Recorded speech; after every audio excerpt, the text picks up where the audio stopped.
Near Light is the longest event in Arknights. Cutting this 230,000 word story into a romp through my deeply deranged mind may be a bit tough. However, to start, we need to very quickly go over a few plot points from the Maria Neural event, which happened before. So basically, Maria wanted to keep the Neural family's knight titles, she became a knight, got beat up, then her sister saved her. Simple, right? Okay, now hold on, because this event is long as hell, so this is gonna be a doozy. Near Light begins after Neural, the main one, takes her sister's points and starts on her quest to win the major again. Why? I don't know, because she's epic? Meanwhile, this guy, Mal, gets the greatest glow-up Arknights has ever seen and becomes a spokesman of the Kashmir's General Chamber of Commerce, but has some trouble adjusting as he cares about more than just money. We're then also introduced to the freshly dyed blue boy Roy, who basically tells Platinum, that old fucking up thing that you did, try not to do that anymore. We also then get introduced to Pinda Sylvestris, they're talking about Neural, and then we see Rhodes Island getting introduced to the Adeptus gang, and we meet Gravel. Flashing back to the Neurals, we also get introduced to Toland. I forgot just how many side plots this event has, Christ. NL1 begins with McKee hard simping over the Candlestick Knight. Reading poetry, huh? I also like words. That's nice, McKee. Want some wine? Oh, yeah. That reminds me, you seen the shit they're saying about you? The LSD and the red wine baths? They make me feel alive. What? After the two of them continue to talk about the wonders of the mainstream media, we then go to the bar where a teddy bear and a senior citizen are having deeply philosophical conversations about life. When did liking thighs become okay? I swear when I was a boy, no one did. Now all these degenerates keep popping up everywhere. Damn, now that you mention it, facts. A few Neurals and a bald man are also chilling out in the bar. Meanwhile, Shejwick is bonding with Pinda Sylvestris over their shared hatred of elites, the Armorless Union, and Burger King. Flashback to the KGCC office, and Makia stopped chasing tail to take up the much more fun pastime of doing his fucking job. Telling Malkovich about the infected situation. Old Malky isn't too happy about the situation, but as far as the corporate ladder goes, he's exceptionally mid, and can't do much. Meanwhile, in the arena, a random infected dude from the Penis Gang is competing in a capture the flag competition. Nameless NPC 2 is getting gang-fucked by a whole clown car of faceless nobodies, and the Brass Rust Knight, fresh off being beaten by Grey Nutty, arrested then released from prison on felony shaboingery charges, and taking an L equivalent to if Argentina had gotten blown out by Australia at the World Cup to Maria. He's a little bit peeved, so he just straight up murders the infected homie in broad daylight in competition. Afterwards, they evacuate the stadium, and the Brass Rust Knight gets to walk away thinking he's better than everybody else. Everyone else hears about it and just kind of says, damn, that's tough.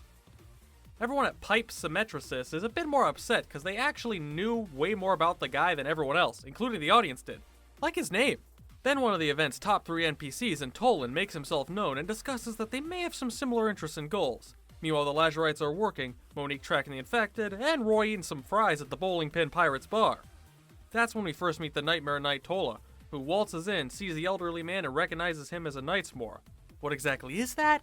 Ancient group of Karanta, that's all you really get about them. He wants to fight Neural, but when she isn't there, he tries to slap around Maria instead until everyone tells him to fuck off. Neural also wins her fight. Whoop-de-doo, she's the main character. Meanwhile, Viviana waits for her to finish and helps her fend off reporters, and they wax poetic about life. I know you know it's right. NL3 opens with the Milkman reporting the Brass Rust Knight for the incident, considering he, killed a guy in broad daylight. McKee hits him with the, nah dog, it's chill, he's silly like that. Flash to the doctor with Gravel having a meeting with the Incredible Milk, where they discuss the infected situation, and big shocker, is bad. And you can't even afford cures unless you got some bread. Quick, back to the bar. Neural's background dancers gossip about the alluring Austrian, and we cut back to the Schöne Elk and McKee talking about ways to be academically dishonest in the next duel. Can I, just fight and win myself? If my job wasn't on the line, sure. Wow, pussy. Oh, man. I blew it. Boss, these flowers just came in with your name. It's your anniversary, isn't it, Jerry? Give it to your wife. Wow, thanks, boss. Yeah, sure. Snap to Venus Windmills, where the infected want to drop a French Revolution on the KGCC. Our king is a great! Vive la Revolution! And parade their heads around on pikes, while Grey Nutty and Shejwick spend the night snapping at each other. Meanwhile, Sona breaks into an office building to try to find a reporter. Ah! Who are you? I don't have anybody. Whoa, chill, homie. I just have a few questions. Want a sandwich? You don't take many prisoners, do you? Not really. Now, I need you to tell me why Hershey's thought it was okay to make Snickers eggs. Why the fuck would I know that? Sona gets the info she wanted on the time the city shut off and self-bisected. Because that's just a thing that cities can do. Cut to Monique being an asshole and a nightmare of a boss. She then finds Iwona and wants to permanently send her to Sleepy Time Junction. Meanwhile, Armorless Union members from Monique go to tell Roy about what's going down. He gets the info while making the two randos drop about 28 logs in their pants with his intimidating presence. Cut back to Monique, who can't manage to land a hit on her mark as an unexpected problem has showed up. You who, ma'am? You know where I can find the Taco Bell? I'm dying for a grilled cheese burrito right now. What's with the silence? If you don't know, I can ask someone else. As it happens, I'm looking for someone too. Oh, cool. But I just got here. I just want a burrito. The Guildmaster Tolan Cash. 13 counts of murder, 8 of robbery, 23 of disturbing the peace, 6 of illegal originium dealing, and to top it off, conspiracy on 1 count. Well, well. Say, ever think you got the wrong idea about him? Monique gets a call and leaves. I know why I hate Tolan so much now. Why's that? Because he's too much like you. Roy explains to Monique the continuation of their plan, and V and the Nightmare Boy talk about more random bullshit. The next chapter begins with the Neurals talking about Viviana like she's an isekai protagonist. She's super cool, popular, strong, and has tons of fans. Only thing she's missing is the harem. Meanwhile, Tolan breaks into the house and meets up with Milner. No matter how many accessories the e-girl equips, she can never match the raw beauty of the man. Hey there, big guy. Want to help us snap the city like a Kit Kat? Toland, what the actual fuck did you just say to me right now? Snap back to Pines R Us, where they put their plan in motion. First, they sent out a group to brick the power plant. Then another group is going to go look for information inside some of the KGCC buildings and other stuff, but who cares about that? They want to share the truth of the infected sector and dox the Armorless Union. Toland also shows up. Ugh, I hate bounty hunters. And I hate knights with huge egos. Here's a KGCC tower blueprint, lease on a new car, and a tube of Crest toothpaste. Katami and the doctor, where Darth Malker arrives and they talk about the dude who got murked in the arena, as well as the overall infected situation. He then takes the doctor out sightseeing. Meanwhile, the Lazarites are discussing how they're going to give the infected the old runaround. Cut back to the arena where Mob is hyping up the match between the Radiant Knight and the Candle Knight, where they also regale each other with tales of their youth. The second part of the segment starts with ominous texts about how much Viviana's family didn't really have a use for her. Then we see the duel that's been so slow and dull it makes baseball look interesting. Oh yeah, and Maria got captured by the Armorless Union so they can try to make Neural drop the FF at 15. However, Wildmane breaks in alongside Toland, and they get her out. The Lazarites also hear about it. Meanwhile, back in the arena, the two knights are still just talking as much as they're fighting. Is this really a fight? Hell, it looks like these two could be sizing each other up to dance! Hear that? We can dance. And maybe, kiss? Just kidding. Unless... I'm not interested. I'd rather just fight. Oh, an ice cold rejection! Shut it, Mob. Neural is the main character and wins accordingly. Viviana doesn't take the loss too hard. After all, maybe she can get some sloppy seconds if Neural has a falling out with her other women. Meanwhile, the aerodynamic OG and the retirement home Crusaders are fighting the Armorless Union back at the bar. Platinum also loses track of Wildmane. What did I say about fucking up? Don't. Now, little Pegasus, go check out this Rhodes Island place. The section ends with the Doctor and Malky having a great meeting, then seeing an Armorless Union member hunting down infected for no reason, and they get sad. Mr. Malk hears that Brass Rust will be allowed to keep fighting and decides to take serious action. To get him stopped, all he has to do is keep the most comedically evil-looking motherfucker in this entire game to stop talking. The Malkakeen has his first taste of authority on the phone and is happy with it. Meanwhile, the Armorless Union have arrived far earlier than expected and are causing problems for the infected plan. Roy is also getting paid 300 gold for every infected killed and 600 for every night. My man drops 1 penta and he'll be looking lavish for a long while afterwards. He then sees a bench. Evening, homie. You see that Radiant Knight on the news? Shit's whack. So, what are you doing here? Roy, I've had a day. It was tough at the office. This project is going to shit. It's bad. Damn, that's tough. Anyways, so what you doing? Waiting for a date with some baddie? Nah, you get no bitches. Oh shit, are you actually getting some, Big M? No, just one of my niece's hoes. Aw, for real? Damn, she was a baddie too. Well, I just remember Don Juan closes in an hour, and this day would not be complete without some enchiladas. Later! Shining goes on to talk to some infected who tell her that Area Zero is a factory that turns infected into batteries. Roy and Monique talk about seeing Shining in the Confessarius, cause she a little bit scary. The corrupted knights from Maria's story are injected with polymer gels and horse sperm and sent out to kill Tola. Tolin tosses Maria back to the old patrol at the bar, tells them they should tell Margaret, then pieces out to go bowling or something, I don't fucking know. He also mentions her borrowed ideals. Tolan then pops up to stop Tola from murdering the two Sarkaz knights. Whoa, big shot, back it up, let me handle them. They are stinky and gross, and they stopped me, so the cookies I was baking have burned in the oven. Punish them accordingly. Snap back to the doctor and Amia, hearing from my brother and Malk about the current rough infected situation in the media and that we should probably lay low at the moment. Meanwhile, unimportant nameless frauds confront Neural and call her posts cringe, but she meets up with Nightingale and Shining for a girls' night out. Roy and Monique pop out and ruin the mood. So, about the whole kidnapping your sister thing, that's our B. Whoa, what's with that look? She's safe, cool your jets. We want some peace, live and let live, huh? What about the infected? Want to hear about the history of the Armorless Union? What was that? Happy little accident? With the Lazurite business done, we flash back to the Malk, the myth, the legend. Him and McKee are talking about Rhodes Island and what exactly they want to do with them. Our best friend, though, doesn't want to let them kill us. Meanwhile, Gravel tells the Doctor some of her backstory. The Doctor spits some bars here. The Lazurites talk about the last time Darkseal did something and move on in their plans for the Vine Sympathetic Gang. They're also in position to start their own mission. NL6 opens with Wildmane getting the proverbial weenie from the Armorless Union as she has enough arrows sticking out of her to look like a cross between a hedgehog and a pincushion. However, she's literally too angry to die, and the Blood Knight makes his first appearance just to make sure she all Gucci. Sona pops up in the KGCC tower as the power goes out around the city. However, the board of directors is meeting, so the tower is far less empty than expected.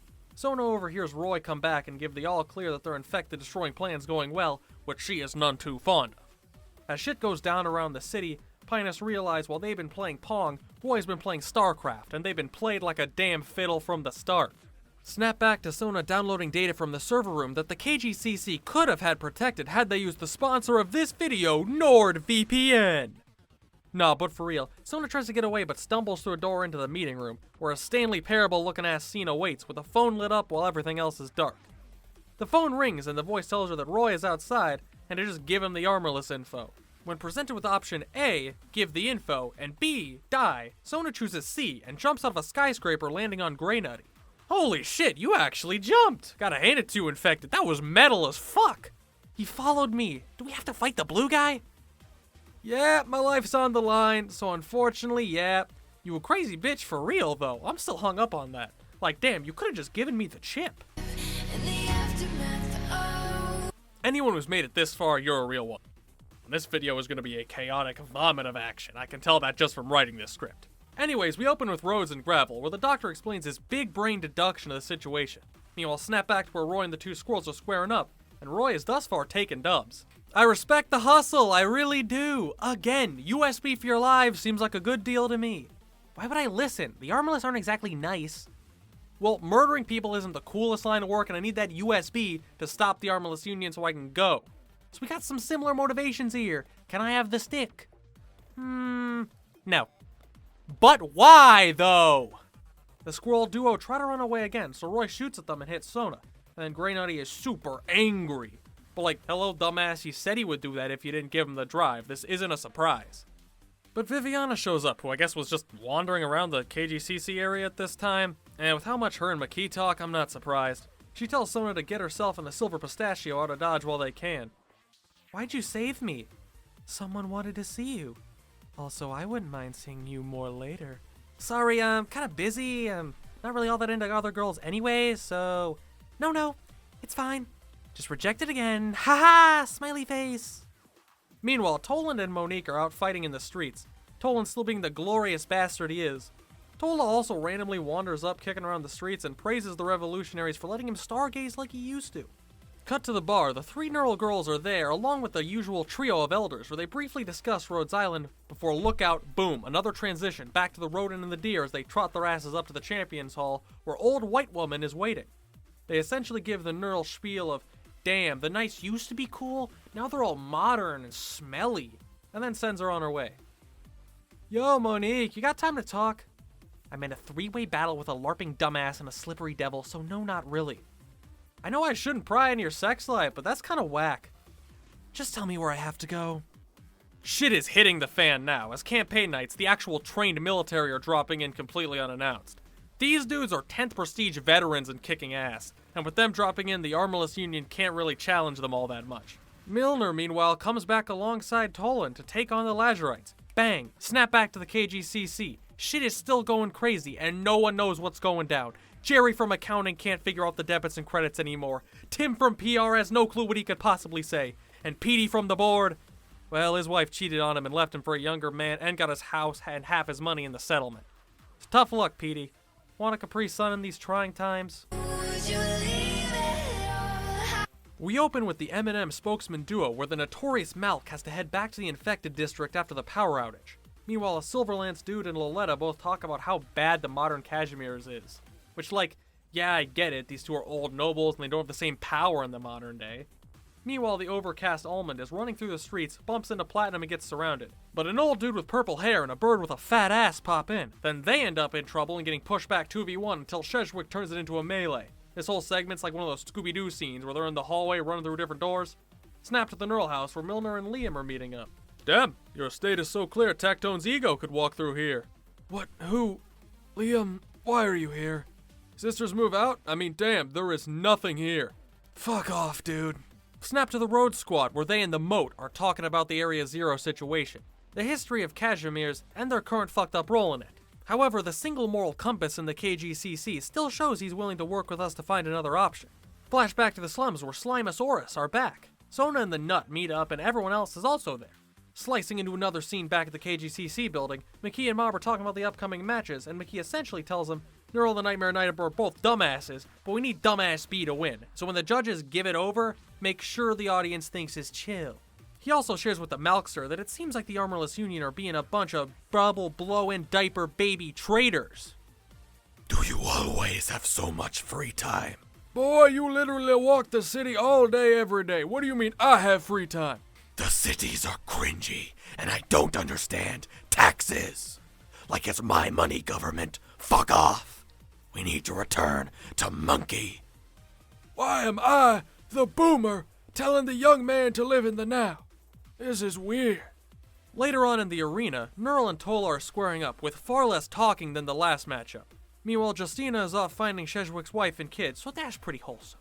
Sona realizes Roy had them read front to back, top to bottom, and in 4 different languages. They can still get their legal papers, but like Reconstruction after the Civil War, it doesn't seem like shit will actually get better. Back in the arena, the old heads from earlier in NL7 are watching, and like a professional league co-streamer, being ridiculously negative about everything. Ew! Tola spits in his native tongue, and Neural uses her ultimate funny light move. They try and stop the bout as they planned, but the two just keep slapping it on each other. But eventually they're stopped by resident edgy name man, who says he's about to slap Tola back to the past where he belongs, then give Neural a wedgie so hard she has to retroactively renounce her title in shame. We start with the infected queens, Soleil. They're all alive and talking about the Blood Knights so that we can get proper exposition. The 3 Knot leaders talk about who they like more in the Blood Knight or Radiant Knight, and Justina cheats. Malkshake and McKee meet with Platinum in the KGCC building, where most of the board wants her and the Armorless to do their best Mr. Clean impression and hit Area Zero with the magic eraser. Although, of course, our best boy doesn't want to. Meanwhile, Zofia is worried that Neural broke something in the last match, and Maria gives her best football coach injury advice. Neural also acknowledges that Milner has kind of been right about everything. They pop into the bar later, and Neural is proud of Maria's improved craftsmanship and offers to introduce her to people she knows back at Rhodes, where Maria proceeds to ask a very reasonable question that we should get more often. Then goes out to get some stuff and runs into an angry Tola. She refuses to tell him where her sister is, even when he wants to finish off the fight, so he starts going after her. Your conviction is borrowed, plus L, plus ratio, plus doxed, plus you fell off. Ow, Ow, ow, ow. Plus IP address, plus your mother, plus no ass! Old V-Boy stops Tola from straight up murking Maria, but Tola keeps smacking them around for fun like a bath salt lace Mike Tyson, until Maria's arts start triggering and her blood begins to look gold. Now Tola may be crazy enough to take on the Radiant Knight, hell all of Casimir's, but he's smart enough to recognize plot armor, and skedaddles away before Hypergriff can extend the hand of God again to save Maria. Phasing back to the Doctor and Gravel, they're talking about the situation, and the Doctor says he'll give Gravel a reward, and she says to close his eyes and lean back. She then stops Platinum for slicing up the Doctor like an overly enthusiastic sushi chef. Platinum questions why Gravel would go so far to defend the Doc, but the barcode rat just goes, because. The Doctor steps in front of Gravel to try and stop this new girl from tearing apart his side chick. Them Zolok meat walls got that mad grip. Platinum gets a call and gets told not to go through with it after all. Malkanites would never let us die. Really? On God? Just like that? Do I just leave? Well, you seem talented, ma'am. You really don't have to if you don't wanna. Doctor, don't be swayed. She's like a 7 at best. Doctor, we're ordering DoorDash. What do you want? Am I interrupting something? The Blood Knight and Tola throw down back in the arena. The Rhodes crew finally get some vacation time where they walk the streets coming across a Neural merch stand. Neural hoodies, Neural body pillows, Neural trading card box sets, and Neural plushies. The Doctor buys one for Nightingale. Meanwhile, Monique is stopped from signing them up for a night stay with the Fish by Shining, who tells Monique she gets 3 chances to hit her, but Monique flunked out of first grade and can't count to 3. Back in the arena, the Blood Knight and Tola are having an epic duel. Tola gets told that he's living in the past again, and that makes him a very angry boy. Despite dropping the hardest line and CG in the event looking like the album cover for his new EP, Tola can't win because the narrative works better if the Blood Knight and Neural face off in the finals. Meanwhile, all the infected cheer for their homie repping the squad in the finals. We snap to a bunch of people whose opinions lay the foundation for the narrative surrounding the finals match. Tough match. Impressive arts, though. Want to go out somewhere? Unhand me, city wench! One lacking both the martial and domestic talents to match me should never attempt to enter courtship with me. Now if you'll excuse me, I have a brownie recipe to perfect. Wow. Getting rejected by psychopaths now. A whole new low. Back in the infected sections, the Pinus girls discuss where they want to go from there. Meanwhile, the microplastic menace with his wife and kid back is looking to move to another city with his prize money and start a quieter life. You should go somewhere that's real small and quiet. Infected, there's a difference between living and living. Back with the island of Rhodes, Gravel is trying to flirt with the Doctor, but he ain't having it. And Amia comes in to tell you that Neural advances, and Gravel is jealous of how much the Doctor cares about the horse. You want me to guard the arena? Yep. And serve as early warning. Yes, ma'am. Potentially facing down a Silver Lance. You got it. And you and Monique will be... doing lazurite shit. You wouldn't get it. Back at the Neural House, Milner makes a good point that Margaret's actions, while noble in a vacuum, have an effect on other people that's not always good. But her and Maria just dismiss this immediately. I know world building is your specialty, but come on, Hypergriff, you can do better than that. Toland is also getting the Withered Sarkaz homies to come help him out with bounty hunter stuff. Tola, meanwhile, undergoes some growth, where he realizes it's okay to fail and run away sometimes. So he decides to go head to the tundras where there's eldritch demons everywhere. So that lesson didn't actually do all that much for him. The final gameplay chapter begins with Neural recovered after the previous duel, and Maria being a fucking nerd, talking about polymers and arts transmissions. Shut the fuck up before I shove you in a locker. The Boomer Brigade are also there. Roy and Monique plan for their final mission, and the Dr. Amia and Neural's girlfriend and side piece get to go to the final. We get a bit of backstory about the Blood Knight and his situation, and of course Darth Bingus over here is involved. Minoa and Homie got himself a whole nightclub made exclusively for him, won the major, and got the infected a bit more respect. In the present, he's talking to Malkiway about the final of the major and about Neural. Everyone is filling the arena for the final, and McKee fails his last Riz attempt at Viviana. As Tola sings, we flash across everyone at the arena and outside of it, as insert cliche about tension here. Neural and Dikaiopoulos have a brief discussion where the Blood Clot Berserker makes a good point about what Neural is doing. It's great to give people hope and a way to break out of whatever they're trapped in, but if you just leave it at that, someone is alone, have no idea where they are, have nothing to their name, and probably haven't even seen what's happened to their FTX investments. Suddenly, the Blood Knight starts up quicker than a lawnmower that just snorted an 8-ball of coke. They exchange blows, neither getting much of an upper hand, until the Blood Knight looks to make a move with his Vlad W, but Nurl is running Ignite, so he still takes the worst of the trade. Mob can't even keep up with it all. You look a bit lonely, Titus. Maybe... No. That was fast. While this is happening, outside the arena, Platinum and the Silverlance Pegasi face off. Damn, you just sent like 30? You only have 7. We would only need like 3.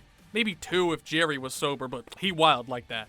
With a huge blow, both lose their weapons back in the arena, but this anime-ass final showdown wouldn't be complete if they ended it in a fistfight, as they instead both create new fucking weapons out of hearts.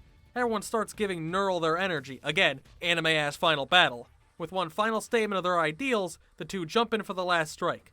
Who wins? I mean, it's not hard to guess. Who is a playable character and who is an event-exclusive NPC. Nurl takes the dub, and when everything is looking like we'll be bing chilling, the KGCC has it set to reveal that Nurl wasn't actually infected. As you may expect, that went over about as well as a screen door on a submarine. But Nurl doesn't want to play into their hands, and brings the big blood boy off to claim the title with her. Meanwhile, Roy and Toland do some talking, and fucking finally someone says that thank you, Toland. All these motherfuckers can be talking about old glory, but all of them are still at the top, still elite, none of them are poor and struggling. Monique and Milner also end up in the area as well, and a 2v2 breaks out, so that's not very nifty, I would say. Milner is pretty OP, and Monique can't manage to catch the tall dark bar of soap known as Toland Cash, so the Lazarites are taking a fat L. The situation continues to go to shit in the arena as the Silverlance and Armless are fighting. Malkage is sad that he can't stop the events, but it's okay, we all forgive him. Right? Pinus comes to help the walk to the Hall of Champions that these two goobers are doing. Then Sheshwick pops out, then Maria and the Council of Wrinkles arrive. Somewhere else, McKee is trying to order more people to stop them. Then of course, who else would stop him? Viviana shows up. Meanwhile, Monique runs back to try and snipe Nurl, but the lack of ability to count comes back to bite her, as 4 is one more than the allowed 3 shots. What relationship do you have with the Radiant Knight? We have hot sweaty sex on the regs. Fair enough. Both step into the hall to claim their final victory. Our final chapter begins in the bar with our final sighting of the boys. Milner is leaving on his vacation, where Toland extends him an invitation to come back to the squad and crank out some victory royales like the good old days. The Pickle Severers get recommended to Rhodes by Nurl. The board of the KGCC is going full monkey mode, screaming and slinging shit at each other in rage, as McKee takes Malkai to the phone to call up the leader of the Rose Paper Union, his pops. He tells our boy about what he sees as the true threat to Cashmere's on a global scale, Columbia. Rapid development, shining pop culture, major technological advances. He sees that Columbia is essentially in the position to begin their ascent to global power status, and perhaps become the global power, the same way the US rose to prominence in our world. Meanwhile, Roy and Monique share with Platinum their plan to open up a casual hand sanitizer business, and she is none too pleased, and knows she has to get herself out of the city. Nurl says toodles to the doctor, Amia, and her thoughties. As for Viviana, after being rejected 4 times over the last 4 days, I've decided to finally give you a shot. So with that being said, McKee, where are you taking me for dinner? Actually, Madame Drosta, after the incident with the Major, was real sad, went out drinking at a bar, met a girl, hit it off, and I've actually got a date later today, so I'll have to turn you down. What the fuck? Thanks for watching. If you enjoyed, hit the subscribely button. I can already tell just from ending the script that this video is about to be long, so hopefully you all enjoy it. With these scripts being compromised so heavily of random thoughts and jokes, I know they really can't all land, but hopefully these videos at least engage you, even when the jokes aren't hitting as hard. And this script, well, I had to not have quite so many jokes because there's so much content in Near Light to summarize. But that's about it for this. Once again, thanks for watching.